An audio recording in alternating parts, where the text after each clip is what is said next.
अजूनी के प्यार ने डाल दी राजवीर में जान। सीरियल अजूनी के आज के एपिसोड में हम देखेंगे कि एक तरफ बग्गा फैमिली जहां अजूनी को घर से निकालने की पूरी कयावत करती है और दूसरी ओर राजवीर को उठाने के लिए सारे इमोशंस के साथ उसे आवाज़ देती है, लेकिन राजवीर के शरीर में कोई हरकत नहीं होती। वहीं जब अजूनी को हरमन घर से निकाल रही होती है, उसे जली कटी सुना रही होती है, तो अजूनी राजवीर को आवाज़ देने लगती है, राजवीर राजवीर। और अजूनी की आवाज़ सुनकर राजवीर के शरीर में हरकत होती है। डॉक्टर कहते हैं कि इनके शरीर में हरकत है, अब ये ठीक हो जाएंगे, अब आप लोग बाहर जाइए, इनका ख्याल हम अपने हिसाब से रखेंगे। रविंदर अजूनी के पास जाते हैं और हाथ पकड़कर उसे घर से बाहर निकाल देते हैं कि अब तेरी इस घर में कोई जगह नहीं है। वहीं बेबे भी अजूनी को बहुत भला बुरा कहती हैं। डॉली उसकी बुक्स तक लाके बाहर फेंक देती है, साथ ही अजूनी का बैग भी।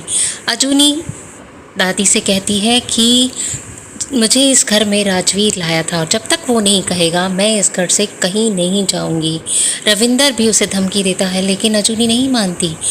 तभी रविंदर के पास नेताजी का कॉल आता है, जो हालचाल पूछने के बाद कहते हैं कि मैं आपके घर आना चाहता था राजवीर और तुम्हारी नई बहू को आशीर्वाद देने के लिए।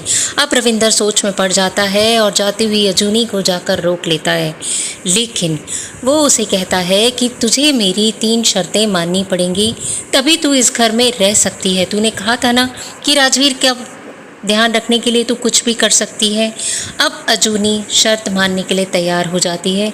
वहीं आने वाले एपिसोड में हम देखेंगे कि रविंदर अजूनी को बोलेगा कि माथा रख के बेबे से माफ़ी मांग। दूसरी तरफ उसे शर्त रखेगा कि तुम राजवीर के आसपास भी नहीं फटकोगी, बोलो अपने मुंह से। और तीसरी ओर उसकी सारी की सारी किताबों में आग लगा देता है।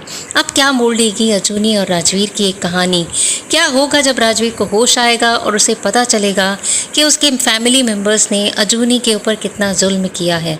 क्या वो साथ देगा और क्या अजूनी राजवीर को अपने परिवार के खिलाफ जाने से रोक पाएगी? जानना बड़ा ही दिलचस्प होगा।